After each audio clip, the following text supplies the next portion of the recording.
اس سے مراد social justice ہے، اس سے مراد سماجی انصاف ہے، سماجی معاشرتی عدالت، یہ افضل ہے، یہ نظام۔ اس وقت جو آپ کے ملک کا سب سے بڑا مسئلہ ہے یہ سماجی انصاف کا مسئلہ ہے، دنیا کا جو سب سے بڑا مسئلہ ہے یہ سماجی انصاف کا مسئلہ ہے، سوشل جسٹس کا، سماجی انصاف کا، معاشرتی عدالت کا۔ ہمارا معاشرہ اس شعوری سطح کے اعتبار سے اس درجے پر نہیں ہے کہ اس موضوع کی اہمیت کو درک کر سکے۔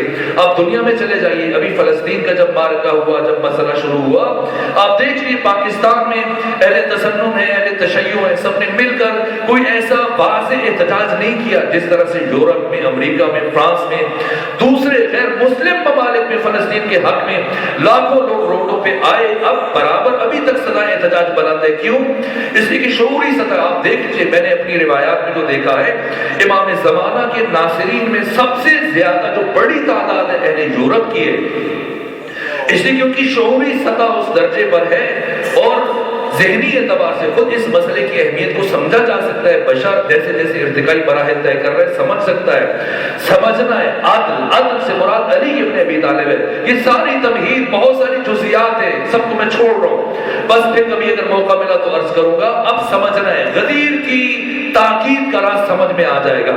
جب عدل سے مراد پتہ چل گیا، عدل سے مراد علی، تب پتہ چل جائے گا کہ احسان سے مراد کون ہے اور کیوں اللہ علی کو عدل کہہ کے تعبیر کر رہا ہے، علی کو اور فاطمہ زہرا کو اللہ قرآن میں احسان فرما رہا ہے۔ راز کیا ہے؟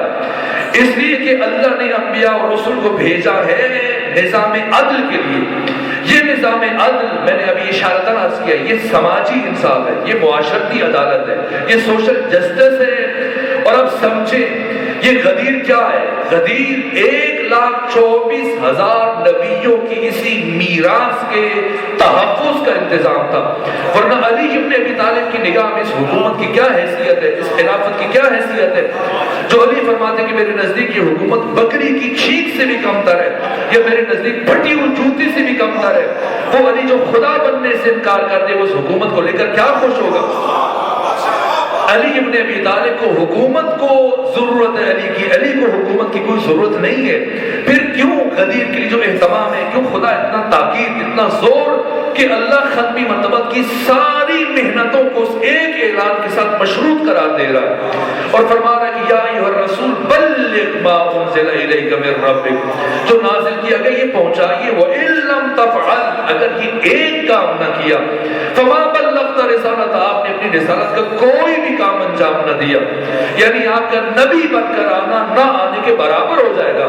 مسئلہ یہ ہے کہ اگر پیغمبر گرامی اسلام امت ان کے حال پہ چھوڑ کے چلے جائیں، سارے نبیوں کی محنت کا جو اثار ہے، نچوڑ ہے، خلاصہ، یہ سوشل جسٹس، یہ سماجی انصاف جو بشر کی بنیادی ترین ضرورت ہے، بشر اس سے محروم رہ جائے گا۔ آپ دیکھ لیجئے جن 25 سالوں میں علی کو چھوڑ کر دنیا دوسرے افراد کے پیچھے گئی، حال کیا ہوا ہے؟ آپ پڑھیے اہل تسنن کے جو بڑے بڑے مورخین ہیں، سب نے لکھا ہے۔ جناب زبیر بن عوام، آپ دیکھیں زبیر بن عوام تو خلیفہ نہیں تھے، نہ گورنر رہے، صرف حکومت سے تھوڑا قریب تھے، پہلی حکومتوں کے مخالف بھی رہے۔ پہلی حکومت میں آپ دیکھیں زبیر کی پسلیاں توڑی گئی۔ جناب سیدہ زہرا مولا علی کے گھر میں موجود تھے جب 50 افراد نے حملہ کیا، زبیر گھر کے اندر تھے۔ یہ زبیر جو مولا متقیان کے پھوپھی زاد بھائی تھے، جب حملہ وہ تلوار لے کر باہر آئے، پھر مغیرہ نے ان سے تلوار چھین لی اور ان کی پسلیاں توڑ دی۔ یہ زبیر جن سے متعلق علی علیہ السلام فرماتے کہ اپنے بیٹے عبداللہ کے بالغ ہونے سے پہلے ہم اہل بیت میں سے تھے، لیکن پھر حب جاہ باعث بنی اور بیٹا بالآخر کرتے کرتے جنگ جمل میں مولا علی کے مقابلے میں آ گئے یہ زبیر۔ اور آپ جا کر دیکھیں، پڑھیں تاریخی کتابیں، بیوی کا حصہ کتنا ہے میراث میں؟ 8واں۔ زمین میں تو حصہ نہیں ہے، جو منقولہ چیزیں ہیں ان میں حصہ ہوتا ہے، زیور ہے، بینک بیلنس ہے، پیسہ ہے، کپڑے ہیں، یہ چیزیں اس طرح کی جو چیزیں غیر منقولہ ہے زمین میں تو بیوی کا حصہ نہیں، جو منقولہ جائیداد غیر منقولہ میں نہیں، منقولہ میں 8واں حصہ ہے۔ اور پڑھیے کتنی بیویاں ہیں جناب زبیر کی؟ 4 کو اب بیوی کا 8واں حصہ ہے، 8 سے ضرب دیجیے، 8 سے ضرب دیجیے، کیا بنے گا؟ 32، یعنی ایک بیوی کا 32واں حصہ۔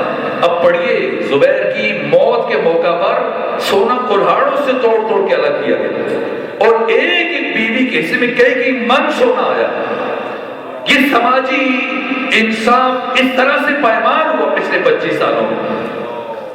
اس لیے علی علیہ السلام کے دروازے پر جب اہل کوفہ، اہل بصرہ، اہل مصر، اہل مدینہ، اہل مکہ، اہل حجاز ہزاروں کی تعداد میں جمع ہوئے 25 سال کے ان امتیازی رویوں کے بعد، تو مولا متقی نے یہ جملہ ارشاد فرمایا کہ لولا حضور الحاضر، اگر ان ہزاروں کی تعداد میں اتنا بڑا اجتماع میرے گھر کے دروازے پر نہ آ گیا ہوتا، لولا حضور الحاضر وقیام الحجہ بوجود الناصر، اور ہزاروں ناصرین کی موجودگی کی وجہ سے علی پر حجت تمام نہ ہو گئی ہوتی. وما اخذ اللہ من العلماء، اور اللہ نے علماء سے یہ عہد نہ لیا ہوتا، وعدہ نہ لیا ہوتا. کیا؟ اللہ یقار علی قدرت ظالم وعلی سغب مظلوم، کہ وہ ظالم کی شکم سیری پر کہ ظالم کا پیٹ بھر جائے، اور مظلوم کی گرسنگی اور بھوک پر چپ نہیں بیٹھیں گے، خاموش نہیں بیٹھیں گے. تو اللہ کی قسم میں اس حکومت اور خلافت کے ساتھ وہی سلوک کرتا جو پچھلے 25 سالوں سے کرتا آ رہا ہوں، کوئی حیثیت نہیں ہے. علی فرماتے ہیں کہ اگر ہاف تکلیف کی حکومت، یعنی جو کچھ خدا کے پاس ہے وہ مجھے دیا جائے، اگرچہ جو کچھ خدا کے پاس ہے وہ سب خدا نے علی کو دے رکھا ہے، ہمیں سمجھانے کے لیے نہیں فرما رہے. ہاف تکلیف کی حکومت، جو کچھ خدا کے پاس ہے وہ علی کو دیا جائے، اور علی سے مطالبہ کیا جائے کہ ایک چیونٹی کے دہن سے جو کا ایک چھلکا میں چھین لوں. علی ہاف تکلیف کی حکومت کو ٹھوکر مار دے گا، لیکن علی یہ ظلم نہیں کر سکتا کہ چیونٹی کے منہ سے وہ چھلکا چھین دے. فرمایا میرے نزدیک اس حکومت کی قیمت پھٹی ہوئی جوتی سے بھی کم تر ہے. اگر اہمیت ہے تو صرف اس لیے تاکہ اس کے ذریعے سے علی نظام عدل کو قائم کر سکے. نعرہ تکبیر، اللہ اکبر، نعرہ رسالت، یا رسول اللہ، نعرہ حیدری، یا علی، محمد سیدہ بلند تر صلوات، اللہم صلی علی محمد. میں نے گفتگو سمیٹ دی، گفتگو تمام کر دی. اسی حد تک پہلا نقطہ اگر پہ پہنچ گیا، اور خود جو صلوات پڑھی گئی اس سے بھی اندازہ ہوتا ہے اس موقع پر عظمت سیدہ کی صلوات ہی پڑھی جانی چاہیے تھی. اب پتہ چلتا ہے خود عدل کی اہمیت کے لیے اتنا کافی ہے کہ پروردگار عدل کو بچانے کے لیے احسان کو بھیج رہا ہے. عجیب ہے، آیات غدیر میں پڑھیے یہ آیت، اور جا کے پڑھیے اور مطالعہ کیجیے اور معنی کیجیے، اور اگر معنی اور مفہوم اور مصداق مل جائے تو آ کر میری رہنمائی کیجیے گا کہ خدا فرما رہے ہیں یہ اعلان کریں اور نہ ڈرے، فلا تخشوہم، نہ ڈرے، واخشوہم، مجھ سے ڈرے. اور میں ضمانت دے رہا ہوں، میں ضمانت دے رہا ہوں کہ گھبرائے نہیں. واللہ یأتمک من الناس، اے میرے نبی آپ یہ اعلان کریں، رسول اعلان کریں، نہ ڈرے، میں ضمانت جاری کرتا ہوں. اللہ آپ کو لوگوں کی شر سے بچائے گا. کبھی وقت ملا اور موقع ملا تو میں عرض کروں گا یہ کون سے خطرات تھے کہ ختمی مرتبہ خائف تھے، اس لیے کہ کوئی جان کا خوف نہیں تھا. مسئلہ یہ تھا کہ اگر ختمی مرتبہ یہ اعلان کرے تو پیغمبر اسلام کو ان حالات کو مشاہدہ کر رہے تھے، وہ صورتحال دیکھ رہے تھے جو چاروں طرف سیاستوں کے جال بنے جا رہے تھے، اور جو پیغمبر مشاہدہ کر رہے تھے کہ میرے بعد کیا ہونے والا ہے، اور مجھے کس طرح سے مجھے میری زندگی کا چرا گل کیا جا سکتا ہے، اور میں راستے سے مجھے ہٹانے کے بعد جب میں طبعی موت سے چلا جاؤں تو میرے بعد کیا ہوگا. یہاں تک خود دین کا وجود خطرے میں تھا کہ لوگ حکومت کے لیے کیا کچھ ہو جاتا، عہد جاہلیت میں پلٹ جاتے. ایک اہم ترین موضوع ہے جس پر شاید بیان نہیں کیا جاتا، اگر کبھی موقع ملا تو عرض کروں گا. یہ عاقلانہ خوف تھا، جان کا خوف نہیں تھا، یہ عاقلانہ خوف. پیغمبر اسلام دیکھ رہے تھے کہ یہ اعلان اگر کیا جائے تو کیا ہوگا. خدا نے ضمانت جاری کی، اعلان کریں نہ ڈرے، میں ضمانت جاری کرتا ہوں. اللہ آپ کو لوگوں کی شر سے بچائے گا، آپ کی نبوت بھی رہے گی، میری توحید بھی رہ جائے گی. جا کے ڈھونڈے یہ جو خدا وعدہ کر رہا ہے کہ میں آپ کو لوگوں کی شر سے بچاؤں گا، کیا خدا نے وعدہ پورا کیا یا وعدہ پورا نہیں کیا؟ وعدہ کیا خدا نے. جس ہستی نے وعدہ نبھایا اس کا نام ہے فاطمہ زہرا سلام اللہ علیہا. فاطمہ زہرا، اللہ کی اس ضمانت کا نام ہے فاطمہ زہرا سلام اللہ علیہا. اس آیت کا تنہا ترین المصداق واللہ یعصمک من الناس کا مصداق صرف اور صرف فاطمہ زہرا ہے۔ کس طرح سے فاطمہ زہرا نے بچایا، کس طرح سے بچایا، پیغمبر نے اعلان کیا اور اس کے بعد انسان تصور نہیں کر سکتا۔ اے کاش کے کچھ جلسات ہوتے ایسا موقع ملتا ہوا معرفت مومنین نے، میں ان گہرائیوں اور دقتوں کی طرف بچوں کو جوانوں کو متوجہ کرتا، پھر اندازہ ہوتا کہ اللہ کیوں قرآن میں فاطمہ زہرا کو احسان کہہ رہا ہے۔ احسان، پیغمبر بھی احسان ہے، پیغمبر بھی احسان ہے۔ سورہ واقعہ آل عمران اور 163 نمبر آئے، پہلے جناب ابراہیم نے دعا کی کہ خدایا کسی نبی کو بھیج جو یہ کام کرے، خدا نے سورہ جمعہ میں بھی جواب دیا، سورہ آل عمران میں بھی جواب دیا، لیکن دو جواب الگ ہیں۔ سورہ جمعہ میں جو آواز دی وہ الگ ہے، سورہ آل عمران میں جو اللہ نے جواب دیا وہ الگ ہے۔ سورہ جمعہ میں کیا فرمایا؟ هو الذی بعث فی الامیین رسولا، وہ ہے جس نے امیین میں رسول کو بھیجا۔ اور سورہ آل عمران میں کیا فرمایا؟ لقد من اللہ علی المؤمنین اذ بعث فیہم رسولا من انفسہم۔ انفسہم عجیب ہے، اور فرمائیے سورہ جمعہ میں کہا کہ ہم نے امیین میں ایک رسول کو بھیجا، اور سورہ آل عمران میں فرمایا کہ ہم نے مومنوں پر یہ احسان کیا، ہم نے مومنوں پر یہ احسان کیا کہ ان میں رسول کو مبعوث کیا۔ واقعاً مقام تعجب ہے، یہ مومن بنتا کیسے بنتا ہے؟ رسول کی تعلیم سے۔ رسول آئیں گے تو مومن بنائیں گے، جب رسول کی بعثت ہوگی تو مومن بنے گے۔ وہ آیت تو سمجھ میں آتی کہ اللہ نے امیین میں رسول کو بھیجا سورہ جمعہ میں، لیکن جو سورہ آل عمران میں خدا فرما رہے کہ اللہ نے مومنوں پر یہ احسان کیا کہ ان میں رسول کو بھیجا، تو مومن بنے گا بعثت رسول کے بعد۔ تو وہ کون سے مومن ہیں کہ جو بعثت رسول سے پہلے مومن ہیں؟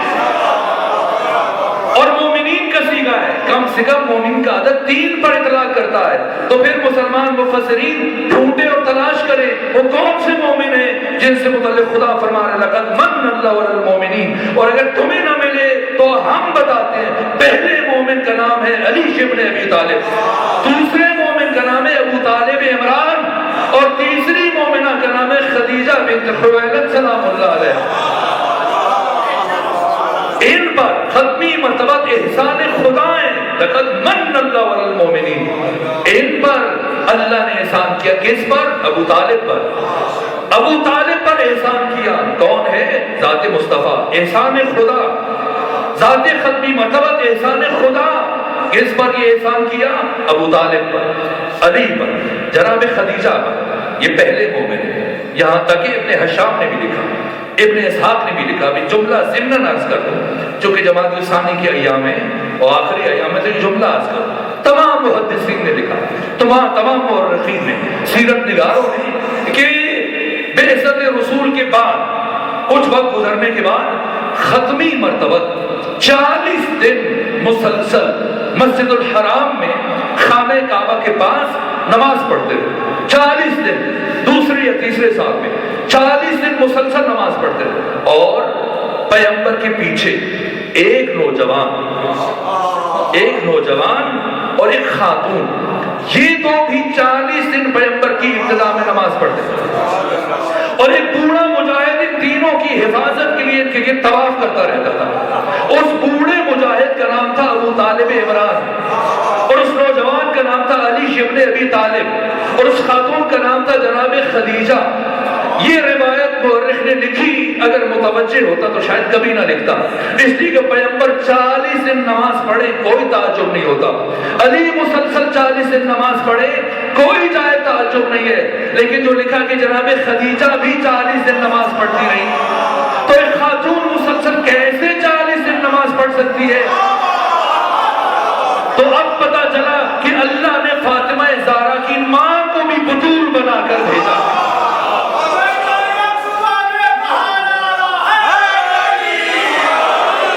یہ وہ مومن ہے۔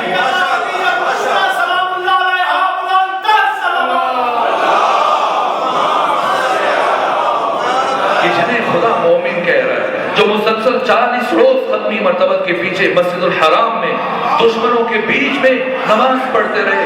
علی ہے، ابو طالب ہے، خدیجہ ہے. قرآن فرما رہے ہم نے ان پر احسان کیا کہ پیغمبر کو مبعوث کیا. امیین الگ، مومنین الگ. ہم نے مومنین پر احسان کیا تو مومنین پر احسان پیغمبر اسلام اور اللہ نے جسے محمد و مصطفیٰ کے لیے احسان بنا کر بھیجا. فاطمہ زہرا احسان خدا، امام الانبیاء سید الرسل کے لیے احسان ہے، اس لیے کہ فاطمہ نے پیغمبر کی محنت کو بچایا. فاطمہ زہرا نے پیغمبر کی محنت کو بچایا اور خدا نے ضمانت جاری کی، اعلان کریں نہ گھبرائیں ہم بچائیں گے. اور خدا نے بچایا. کیسے بچایا؟ اللہ کی مشیت کا مظہر فاطمہ زہرا، اللہ کے ارادے کا مظہر فاطمہ زہرا، اللہ کی ضمانت کا تجسم فاطمہ زہرا. فاطمہ زہرا معلمہ سیاست دینی. میں حیران ہو جاتا ہوں، فاطمہ زہرا محافظہ توحید، محافظہ رسالت، محافظہ نظام عدل. فاطمہ زہرا اپنے لیے نہیں گئی تھی، حتیٰ پیغمبر کے لیے، حتیٰ علی کے لیے. فاطمہ زہرا بشر کے لیے گئی، بشر کے لیے. یہ ہماری ذمہ داری ہے کہ ہم کائنات کے باشعور انسانوں کو یہ بات پہنچائیں. اس کے لیے سنی اور شیعہ کی قید نہیں ہے، اس کے لیے مسلمان غیر مسلمان کی قید نہیں ہے. عدالت ہر بشر کی بنیادی ضرورت ہے، سوشل جسٹس ہر انسان کی بنیادی ضرورت ہے.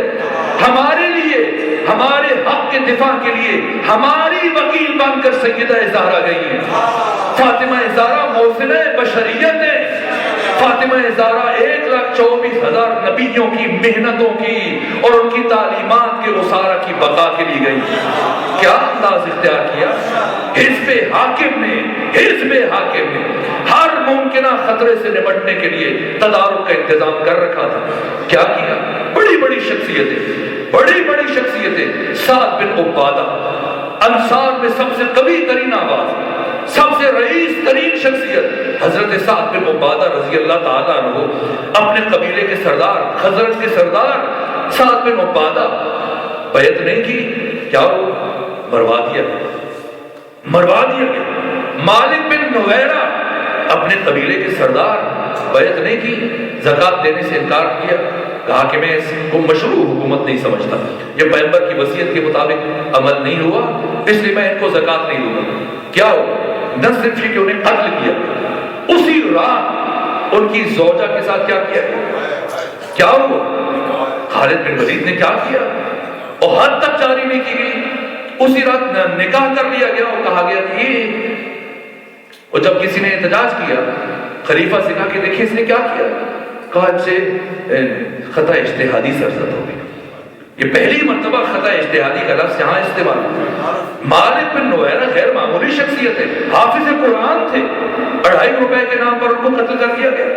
سعد بن عبادہ کو، ایسی شخصیات کو کوئی بھی آواز اٹھتی وہی حال ہوتا جو مالک بن نویرہ کا ہوا، جو سعد بن عبادہ کو ہوا. ہر آواز کو دبا دیا گیا. اور مہاجرین بھی خوش تھے. کیوں خوش تھے؟ جزیات ہیں، تفصیلات ہیں. پہلے شاید وہ ساتھ نہ دیتے، لیکن جب انصار نے پہل کر لی تو ادھر سے یہ 3 افراد پہنچے. تو اب مہاجرین نے یہ سمجھنا شروع کیا کہ ہمارے محسن ہیں، اگر یہ نہ پہنچے تو ہمارا حق انصار لے لیتے. تو اس طرح سے ساری ہمدردیاں خرید لی گئی. انصار ان کی وقتی منطق کے آگے سرنگوں ہو گئے. قریش کو، بنو امیہ کو خرید لیا گیا، جو بیت المال پڑا تھا سارا اٹھا کے انہیں دے دیا گیا. اور اسی طرح سے مہاجرین کو اب کیا کیا جائے ان حالات میں؟ علی تلوار اٹھائیں تو اسلام کا وجود خطرے میں، وجود خطرے میں. اور اگر علی تلوار نہیں اٹھا سکتے تو چند گنے چنے بنو ہاشم اور علی کے مختصر سے صحابی وہ بھی تلوار نہیں اٹھا سکتے. ہاں کسی نے اٹھانے کی کوشش کی. جب حضرت کے گلے میں رسی ڈلی تھی تو جناب ابو ذر کا ہاتھ گیا تلوار کی طرف. مولا متقیہ نے جب دیکھا کہ ابو ذر تلوار نکالنے لگے تو ابو ذر سے کچھ نہیں کہا، سلمان کی طرف دیکھا اور صاحب اسرار علی کے رموز کو سمجھنے والے جناب سلمان دوڑے ابو ذر کی طرف. کہا کہ تو علی سے بڑا شخص انسان ہے، اگر آج کے دن علی تلوار نہیں اٹھا رہے تو اس راز کو سمجھنے کی کوشش کرو کہ اگر فاتح خیبر خاموش ہے تو اس خاموشی کی حکمت کو سمجھو. یہاں تک کہ جب مولا متقیات کے گروہ اطہر میں رسی ڈالی گئی تو ایک یہود